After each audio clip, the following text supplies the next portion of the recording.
Hey y'all. So I wanted to talk today about kind of my 5 financial regrets, mistakes that we have made, I guess you could say, over the past 25 years, maybe actually 30 years, for 30 plus years, for as long as we've been really working in a professional environment. So, number one, and I've talked about a few of these throughout, but number one, not really understanding Roths. And, when we were making below the thresholds for Roths, we easily could have added some to those and, kept them going and that kind of thing. Kind of what we're having our kids do now. But we didn't. And I regret that.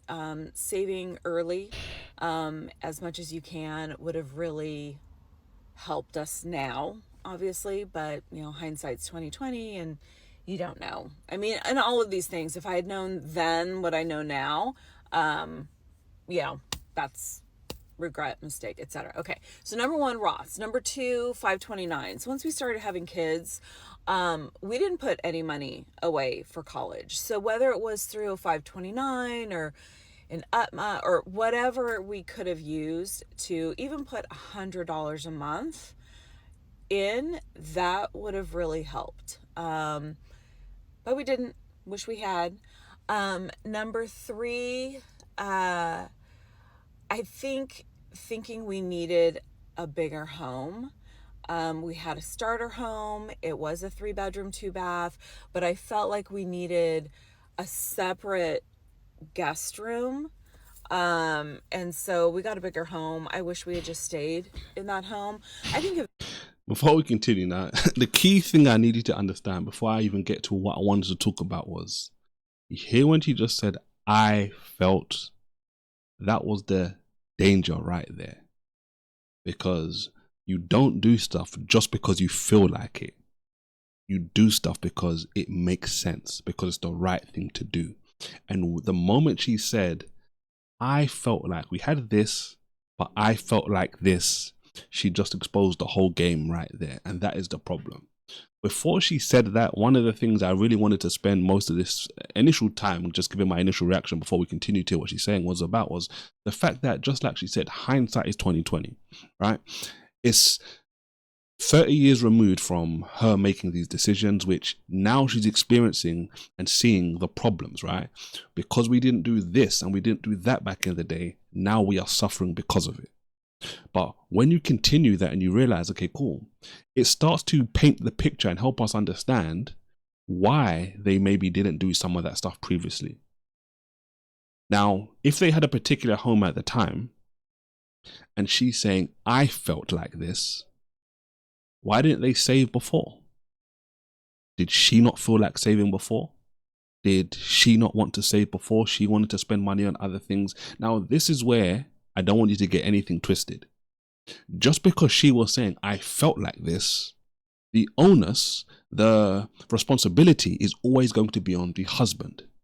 Because the husband is the one that's supposed to lead the home in the right direction, regardless of if the wife feels like going in the right direction or feels like going in the wrong direction, which is going to cost you 10, 20, 30 years down the line.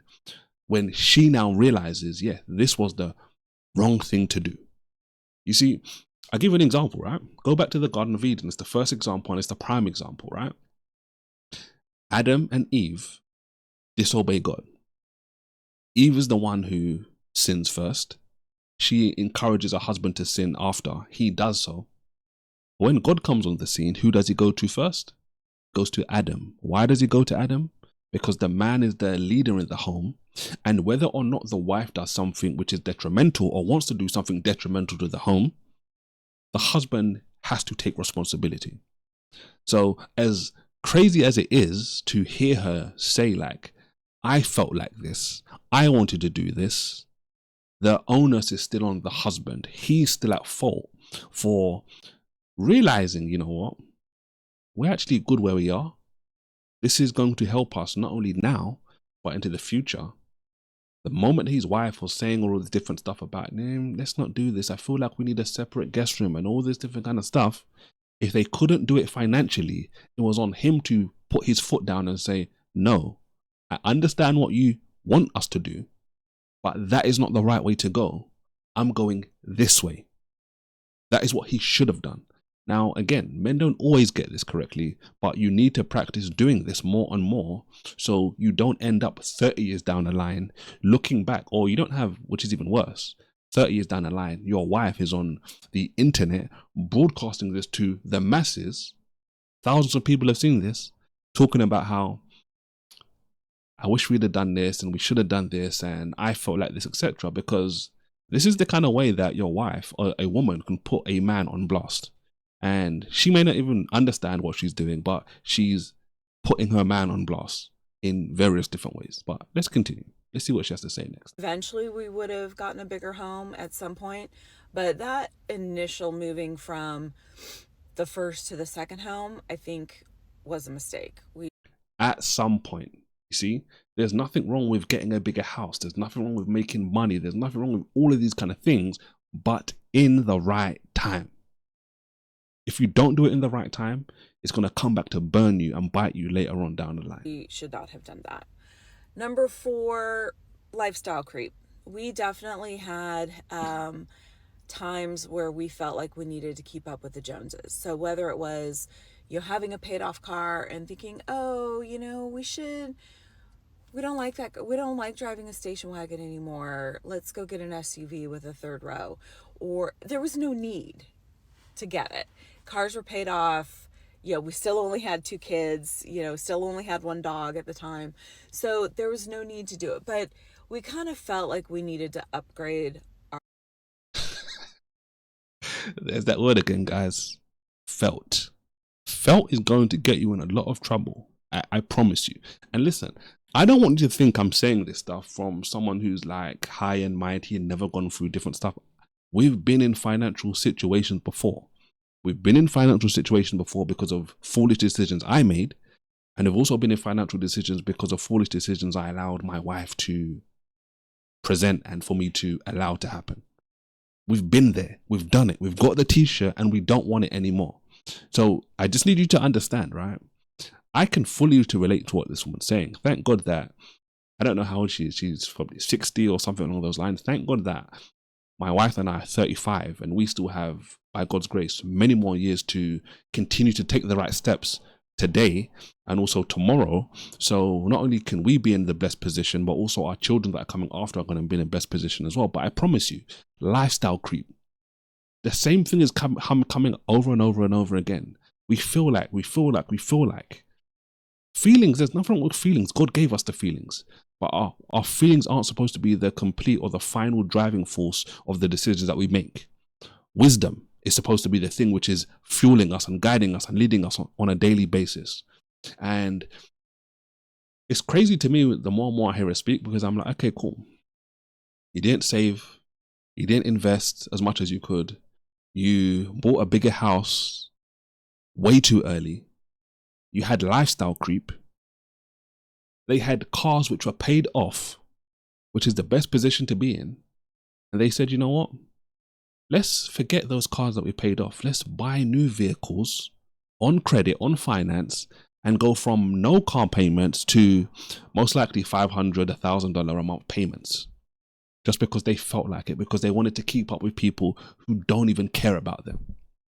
They don't care about them enough to tell them, stop trying to keep up with the Joneses. And it's funny because I was having a conversation with someone today about this, funny enough. And I have these sorts of conversations all the time because we have to get to the point where we realize this system, the world system, as I like to call it, is set up, is designed to keep you imprisoned. So they want you to look at someone else and say, oh, this person's got this vehicle, and not to ever process and think, well, how did they get that vehicle? Have they got that vehicle in the right way? They want you to feel something. They want you to feel all these different emotions. I want that, basically covetousness, and then do something silly to get into that situation. And then after the fact, turn around and be like, yeah, I shouldn't have done that. Listen, we all do foolish decisions, but the realness is we have to get to a point where we're allowing the wisdom of God. I always say a proverb a day will keep the folly away. Trust me, there's a lot of opportunities we have to be foolish every single day. You know how we avoid that? By being wise. Wisdom, guys. Our life, and we really didn't. And so I would say the whole keeping up with the Joneses thing, oh, they're going on vacation, what are we going to do for our vacation? They're going to Europe, oh, maybe we should go to Europe. They're going on vacation, so where are we going on vacation? They're going to Europe, so we're going to Europe. And obviously this hits differently because obviously I'm in Europe right now, right? But they're in America. So for traveling from America to Europe isn't like traveling across state in America. That's a longer flight, so it's going to be more money. And obviously in Europe, things are typically more expensive than in America. So there's even that as well. But again, they are making decisions based on other people, what other people are doing, instead of looking at the fact that, okay, cool, what is my bank account saying? Does my bank account justify me doing this? And I'm not talking about my credit balance. I'm not saying, well, how much of a line of credit have we got right now? What is our finances telling us? Is it telling us yes, or is it telling us, I don't care what XYZ is doing over there. We're not going anywhere. We don't have the resources. These are the tough decisions that you need to make today. So in the future, you're in a much better position. She could be saying the complete different story right now. She could be turning around saying, you know what? We held it down for X amount of years, and now we are living so much more lavishly than many people because we didn't keep up with the Joneses. We weren't just focused on getting into more and more credit card debt. We weren't letting lifestyle creep get the best of us. We made the right decision, and now we're reaping the results, not only now, but also for our children. And notice, I'll go back to this. Not only are they suffering, their children are going to suffer as well because of it. So this is never an isolated individual situation, guys. When you make decisions, when you make the wrong decisions, it's not only affecting you, it's affecting your family as well. So, that whole thing, that comparison, that was definitely number 4. And then number 5 is kind of a regret, but it kind of led us to where we are now, is back in the 1990s, both my husband and I, we were working in Silicon Valley. We were in the hubbub of the whole .com bubble. That's a way of saying they were making the moolah. We didn't pay any attention to it, which, looking back, that was a good thing because we didn't make any investment changes or anything. However, it was a bad thing because we didn't make any investment changes. So as companies were going down, like we were there. I remember sitting in my cube at my company, and I remember someone telling me about this new company called Google and how they were going to go IPO. And I was so focused on using my ESPP money for a trip to Europe. So, yes, it was great that we really just kept our heads down during the 1990s, 2000s, whenever we had those downturns, and we just kept investing. But we were only investing, 10, 15%. And so if we would have known then what those downturns would have meant to our future, we could have been a lot further ahead, but we didn't do it. So, but we also didn't do it because we were clueless and we didn't sell anything, so we didn't panic. So that one's, was that a mistake? Maybe it wasn't, don't know. So yeah, so those are the 5 kind of financial mistakes or regrets that I have. And again, it's not like, oh, I wish I had bought Apple at, whatever, or I wish, because those are constant. But I meant like kind of lifestyle, life, financial regrets, not individual stocks or anything like that. So anyway, let me know yours. Okay, bye. So this is crazy on so many different levels, but you kind of see the problem already, right? If you don't suffer or struggle or discipline yourself today, it's going to cost you in the future. If you discipline yourself, if you allow yourself to go through some pain and hardship now, you are going to prosper because of that. And not only you, other people that are surrounded with you into the future as well. Guys, this is one of the reasons why I do this sort of stuff, because I want people like you who are watching this stuff to realize it's not too late for you to be great, but you have to make the wise decisions today so those wise seeds can be planted in the ground and continue to sprout out and to produce wise trees in the future, not only for you, but also for your family. Guys, don't forget to like it, don't forget to subscribe, and as always, don't forget to react righteously. God bless.